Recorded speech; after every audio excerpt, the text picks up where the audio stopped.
حضرت حبیب بن زید رضی اللہ تعالیٰ عنہ، آپ کے والد زید بن عاصم رضی اللہ تعالیٰ عنہ ان 70 بابرکت آدمیوں میں شامل تھے جنہیں بیعت عقبہ ثانیہ کا شرف و اعزاز حاصل ہے۔ سبحان اللہ، آپ نے ہجرت مدینہ کے بعد جوار رسول صلی اللہ علیہ وسلم اس طرح زندگی گزاری کہ کسی غزوے میں شرکت اور کسی فرض کی ادائیگی سے کبھی آپ پیچھے نہ رہے۔ ایک دور ایسا بھی آیا کہ آپ نے جنوبی جزیرہ عرب میں 2 سر پھرے جھوٹوں کو دیکھا جو نبوت کا دعویٰ کرتے تھے اور لوگوں کو گمراہی کی طرف لے جا رہے تھے۔ ان میں ایک صنعاء میں نمودار ہوا جس کا نام اسود بن کعب انسا تھا، اور دوسرا یمامہ میں منظر عام پر آیا، اس کا نام مسیلمہ کذاب تھا۔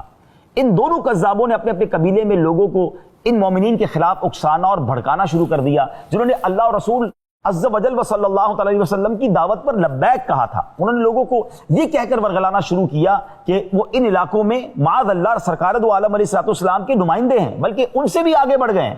اور خود نبوت کے جھوٹے دعوے دار بن گئے اور لوگوں کو گمراہ کرنے لگے۔ اچانک ایک روز مسیلمہ کی طرف بھیجا ہوا ایک نمائندہ نبی پاک علیہ السلام کے پاس آیا جو مسیلمہ کا ایک خط لے کر آیا تھا، اور اس نے اس طرح خط میں مخاطب کیا، مسیلمہ رسول اللہ کی طرف سے محمد رسول اللہ صلی اللہ علیہ وسلم کی طرف تم پر سلامتی ہو، اما بعد سن لے کہ میں اس معاملے میں تمہارا شراکت دار ہوں۔ آدھی زمین ہماری ہوگی اور آدھی قریش کی، مگر قریش ایک ایسی قوم ہے جو ظلم کرتی ہے۔ اس طرح جارحانہ اور بدتمیزی والے انداز میں گستاخانہ خط لکھا اس نے۔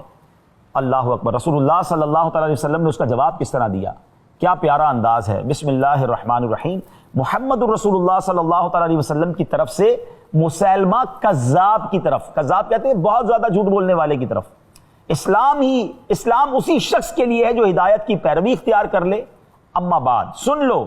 کہ زمین تو اللہ تعالیٰ کی ہے، وہ اپنے بندوں میں جسے چاہتا ہے اس کا وارث بنا دیتا ہے، لیکن اچھا انجام ڈر جانے والوں کا ہی ہوگا۔ اللہ اکبر، نبی پاک علیہ السلام کے یہ الفاظ سپیدہ سحر کی طرح یعنی صبح کی روشنی کی طرح نمودار ہوئے اور بنو حنیفہ کے کذاب کو رسوا کر کے چھوڑ گئے، جو وہ تو نبوت کو بادشاہ سمجھ رہا تھا کہ آدھی آدھی رعایا کا مطالبہ کرے، اور نبی پاک علیہ السلام نے کیا خوبصورت جواب دیا کہ زمین تو ساری اللہ کی ہے۔ بادشاہت اور نبوت یعنی ایسا تو نہیں کہ جو نبی بنے گا وہ بادشاہ بھی بنے گا اور اس کی جناب کوئی اس کی ٹیریٹری ہوگی۔ پیارے آقا علیہ السلام تو اللہ کی رضا کے لیے کام کر رہے تھے۔ اب جب اس تک یہ پیغام پہنچا تو اس کے منہ کی سیاہی بڑھ گئی، اس کی گمراہی میں اور اضافہ ہو گیا۔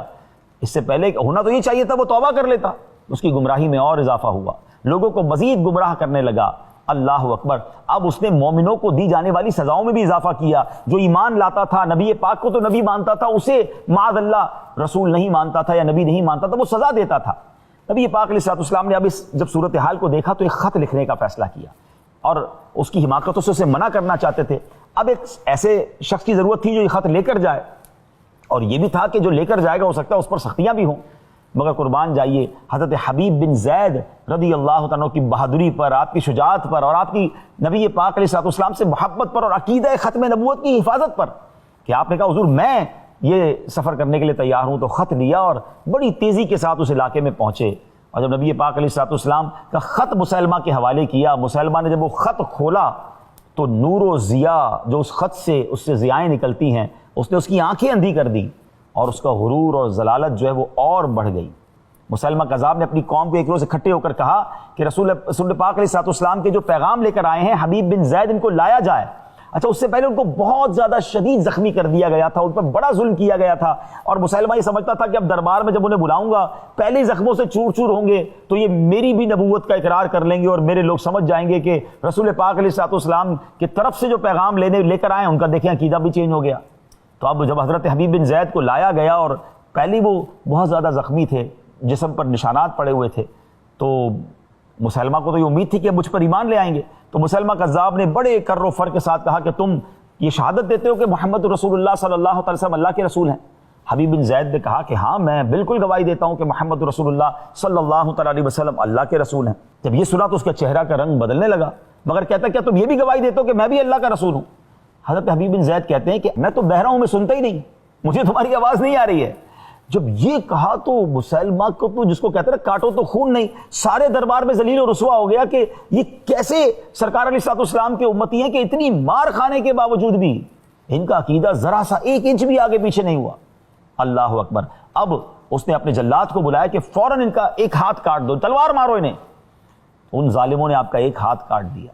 پھر حبیب بن زید سے پوچھا جاتا ہے کہ کیا تم گواہی دیتے ہو محمد صلی اللہ علیہ وسلم اللہ کے رسول ہیں؟ کہتے ہیں بالکل گواہی دیتا ہوں، میرے آقا محمد رسول اللہ صلی اللہ علیہ وسلم اللہ کے رسول ہیں۔ پھر کہا تم یہ گواہی دیتے ہو کہ میں بھی اللہ کا رسول ہوں؟ حضرت حبیب بن زید کہتے ہیں مجھے تمہاری آواز نہیں آ رہی ہے، میں تمہاری آواز سننے سے قاصر ہوں۔ پھر غیظ و غضب میں آ گیا، دوسرا بازو بھی کاٹ دیا گیا، پھر سوال کیا گیا، پھر یہی جواب ملا، ایک ایک کر کے آپ کے جسم کے اعضاء کاٹ دیے گئے۔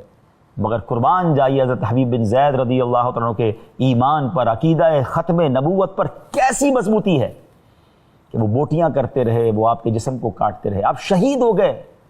مگر آپ کے پایا استقلال میں، آپ کے ایمان میں ذرہ برابر بھی فرق نہیں آیا۔ سرکار دو عالم علیہ السلام کو جب یہ اطلاع ملی کہ حضرت حبیب بن زید شہید ہو گئے ہیں، آپ نے بڑا صبر کا مظاہرہ کیا، کیونکہ اللہ تبارک و تعالیٰ نے آپ کو یہ خبر دے دی تھی کہ مسلمہ کذاب کا آگے جا کر انجام کیا ہونا ہے۔ ناظرین، اس واقعے سے جہاں حضرت حبیب بن زید رضی اللہ تعالیٰ عنہ کی قربانی، آپ کا صبر، اسلام کے لیے آپ کی جو جس کو کہیے کہ استقلال ہے، عزم ہے، اس کا پتہ چلتا ہے،